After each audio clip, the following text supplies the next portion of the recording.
Howdy everybody, today's video will be covering graphing quadratic equations, which we've covered before, but this is more of a review instead of something new. So let's get started. So given our parabola, we have a couple things to go over. We have our vertex, which is right there. It's at the bottom, it's the bottommost or topmost point on the parabola.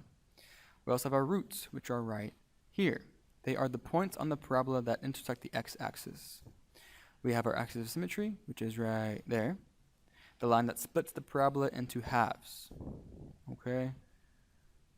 We also have min or max. The parabola is a minimum when the vertex is on bottom, a maximum when the vertex is on top. And it also opens up or down. So this graph is opening up. Alright. Equations of the parabola. We have three different equations. We have our vertex form, which is f of x equals a times x minus h squared plus k, where you can easily find the vertex.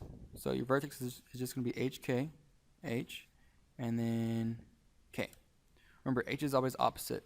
This is negative h, but then here we have positive h. Okay. Remember, your h will always be positive.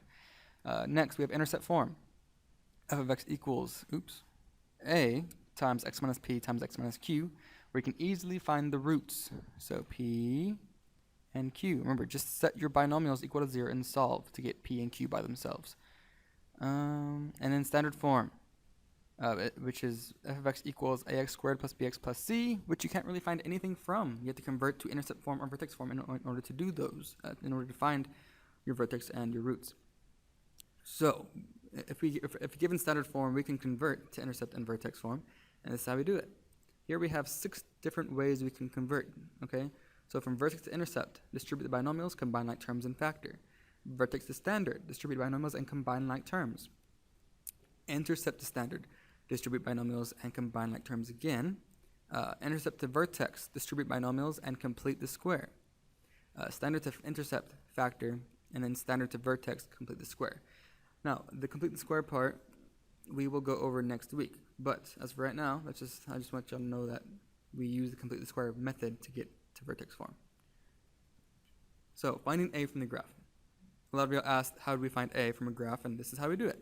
So, first, we're going to take the vertex and the next point on the parabola. So for this left graph, we have a vertex and our next point is right here. Then we're going to do a rise over run between the 2 points to figure out what a is.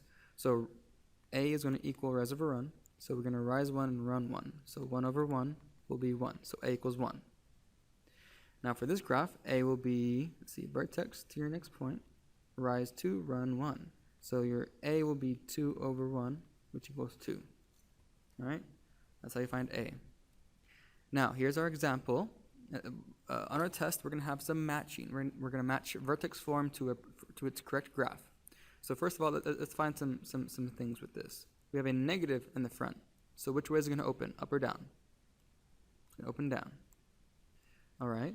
And then we need to find the vertex to see which one of these points here is the correct vertex. Okay.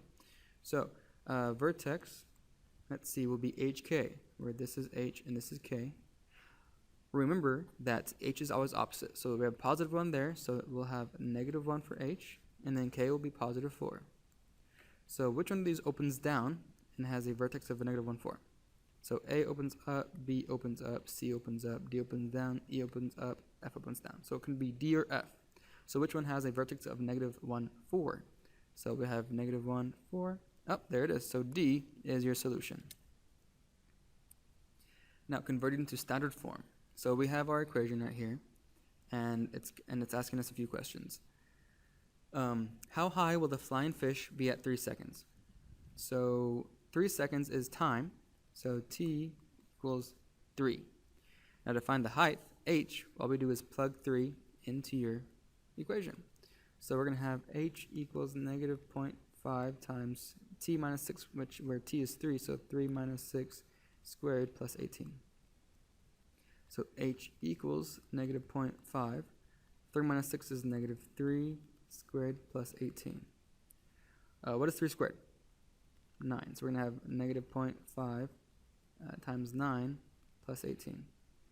Half of 9 is 4.5, so we're going to have negative 4.5 plus 18, which gives you 18 minus 4.5 is 13.5.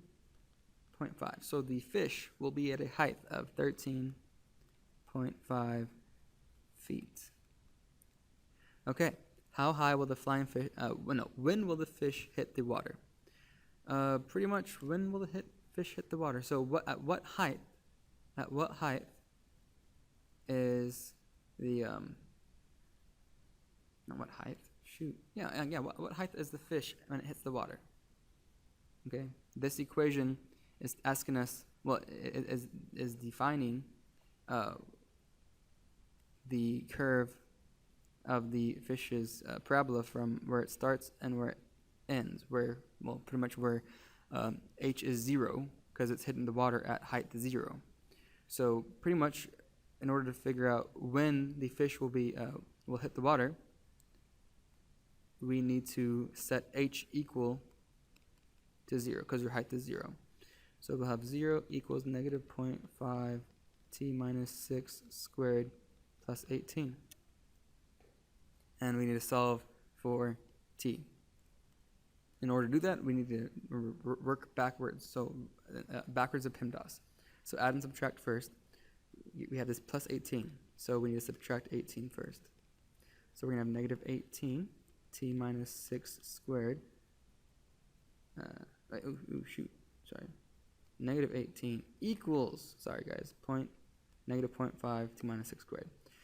Now, after that, addition, there's no addition, division, and multiplication. Oh, we have this negative 0.5 times this part here. So we need to get rid of the negative 0.5. So we need to divide by negative 0.5.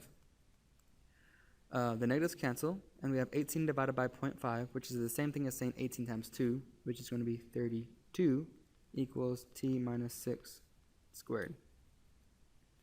Oh, shoot, not 32, 36. Sorry, guys. 36. Okay, and now we have this square here. What's the opposite of squaring? How do we get rid of that square? Square root. Yeah, we're going to square root it. So square it both sides. Square root of 36 is 6 equals t minus 6. Actually, when you square root something, it's going to take the plus and the minus of it. So we're going to have plus and minus 6 equals t minus 6. And then finally, to get t by itself, we're going to add 6 to both sides. Now, since we have a negative 6, we'll have negative 6 plus 6 equals t, and also have 6 plus 6 equals t. This one's going to give you 0, this one's going to give you 12. So a time of 0 or a time of 12. At time 0, you're just starting, but we're trying to figure out when it will hit the water again. So that means the ending time, which is t equals 12. All right.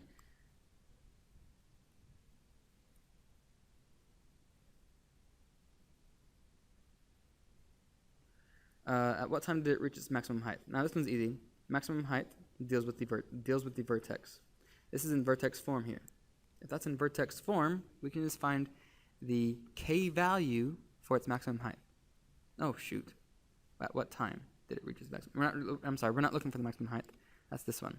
That'll be k. This one will be h. Okay, when you're looking for the time that it reaches its maximum height, you're looking for h. So if h is negative 6, then, well, if h here is negative 6, take the opposite of that, so you'll have 6 seconds. That's when it reaches its maximum height.